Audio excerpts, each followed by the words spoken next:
You understand that, right? I want to read. I'll say a few words. Surprise, surprise, eh? No, because I did listen to a shiur this morning about Bishvat and the importance of trees. And trees, their main thing is that they give. They give oxygen, they give fruit, they give shade, they give. And in order for us to grow like a tree, we need to give. So that's my little shiur. And Shirley always gave. She gave of herself to everyone, whether it was a chiffon cake or a phone call every single day. She gave of herself, and she never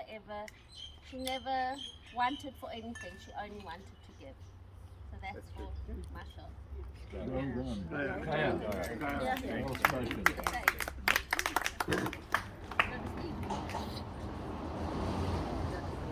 You'll get to there, you'll get there. You have to have a few l'chaims first. Give it us all a chance.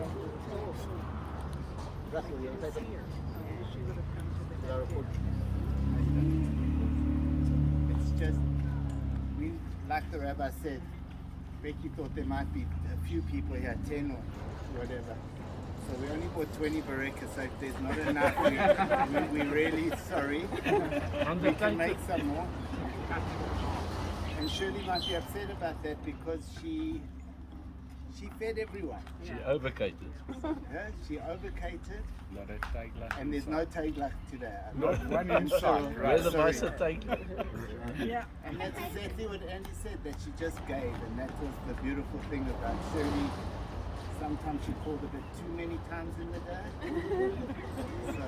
But she was just a giving person, and as she said, she didn't want for anything. She just had friends, and she just phoned every single person every day, and she just wanted everyone to be happy and healthy.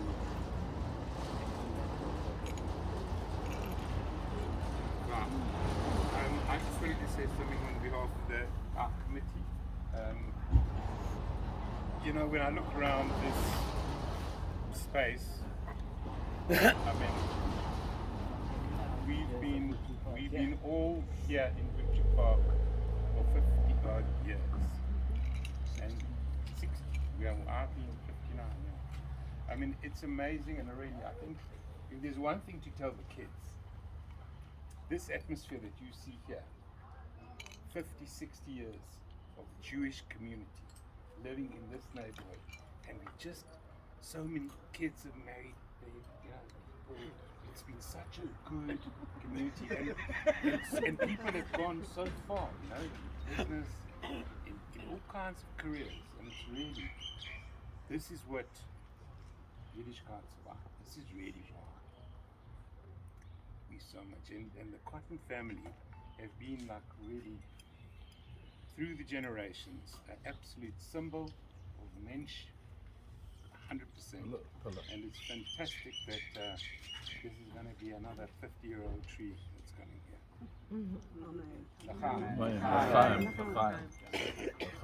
We also say that education and the things that you is like planting a seed. You never know where that seed's going to end up. You never know what's going to grow from that. And the same thing with a kind word that you say to someone, and a kind gesture that you do to someone. You never know how it's going to flourish and how it's going to grow. And especially you in the school, in these beginning formative years, the high school, you're setting up your roots, and roots, please God, that will be intricately connected with community, with shul, with Yiddishkeit. I want to also use the occasion to have everybody join in. We'll say one paragraph of Tehillim, and it's got to do with a tree. It's got to do with a tree. And I'll also learn a Mishnah, and that's also got to do with a tree. And then we'll please say a Kaddish.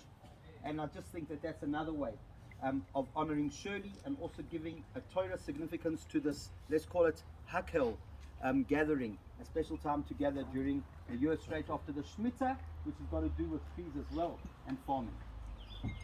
So,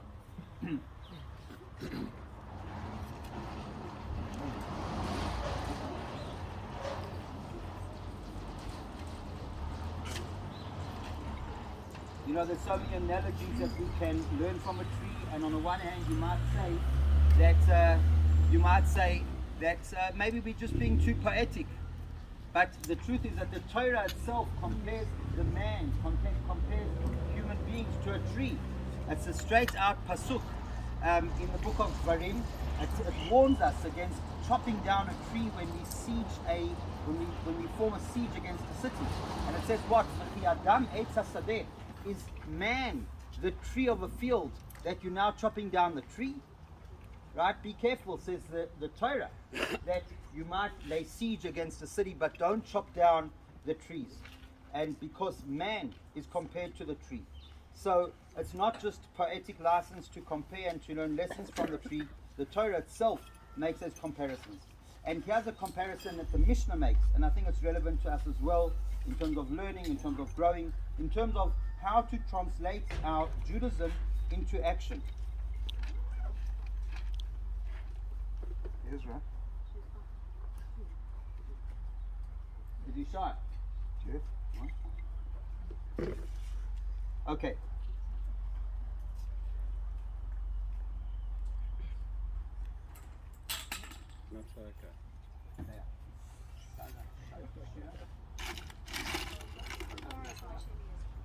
So we learn this Mishnah for the merit and the honor of Sarah Golda Bat Reb Moshe Eliezer. And he says like this, that at the end of the 3rd chapter of Pirkei Avot, Ethics of Our Fathers, it's talking about Rabbi Eliezer ben Azariah. We know him from the Haggadah. He's the guy that he looked very old, right? He looked like he was 70 at the time of 18 years old. And he was proud of that. We tried to reverse that. But he said like this. He used to say, anyone whose wisdom exceeds his good deeds. So you're very clever. You've got a lot of Torah knowledge. You've got a lot of philosophy. You've got a lot of history. You've got a lot of wisdom. But there's not enough deeds. You don't translate it into deeds. To what is he likened? To a tree whose branches are numerous, but whose roots are few. So there's a lot of pomp. There's a lot of... It looks beautiful, but the roots aren't deep because there are not enough actions. The actions are compared to the roots. Then the wind comes and uproots it and turns it upside down. As it is said, and he shall be like an isolated tree in an arid land, and shall not see when good comes. He shall dwell on parched soil in the wilderness, on a salted land, uninhabited. That's not such a good thing. It might look beautiful, that tree, but it's not going to last. How do you get trees to last? But one whose good deeds exceed his wisdom. To what is he likened? To a tree whose branches are few, but whose roots are numerous. Even if all the winds in the world were to come and blow against it, they could not budge it from its place. As it is said, and he shall be like a tree planted by waters towards a stream, spreading its roots. And it shall not notice the heat's arrival, and its foliage shall be fresh. In the year of drought it shall not worry, nor shall it cease from yielding fruit. It's so clear that the Mishnah is telling us that Judaism, first and foremost actually, needs to be about the actions that we do, the goodness that we spread, the providing of the bulkas to those people that want, and to making sure that people are well fed. Those actions, those deeds, those are the deep roots that we need to have.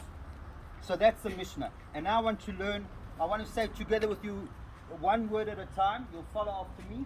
We'll say the Mishnah, the chapter in Psalms, in Tehillim, and that will be followed by the regular Kaddish. I'll then give you this sibuk. Ashrei Ha'ish Asher Lo Halach Ba'atzat Reshaim Uvederech Chataim Lo Amad Uvemoshav Leitzim Lo Yashav Ki'im Betorat Adonai Chefzo Uvetorato Yehege Yomam Valayla Vehaya Ke'etz שתול שתול על על פלגי פלגי מים מים אשר אשר פריו פריו ייתן ייתן בעיתו בעיתו ועליהו ועליהו לא ייבול לא ייבול וכל וכל אשר אשר יעשה יעשה יצליח יצליח לא כן לכן הרשעים הרשעים כי אם כי אם כמוץ כמוץ אשר אשר תדפנו תדפנו רוח רוח על כן על כן לא יקומו לא יקומו רשעים רשעים במשפט במשפט וחטאים וחטאים בעדת בעדת צדיקים צדיקים כי כי יודע יודע אדוני אדוני דרך דרך צדיקים צדיקים ודרך ודרך רשעים רשעים טובי. טובי.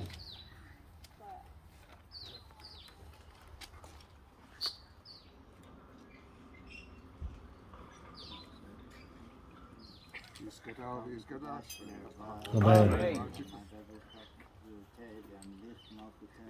חיה.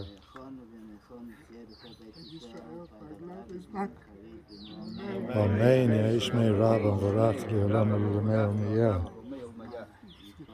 להשתבח, להתפעל, להתפרע, להתעטר, להתהלל, להתעלות, מת קדושה, ברכו. אתה ושירתה, תשמחתה ולחמתה, תמה אמן. שמענה בכל מים וחיים עלינו בכל ישראל, אמן. שלום באמונה ויעשה שלום עלינו בכל ישראל. אמן. Amen. Amen. L'chaim to Shirley Cotton and the Shama Shalom and Aliyah. Shkach everybody for being here. Stick around. Good to see you all. And a Amen. Bishvat.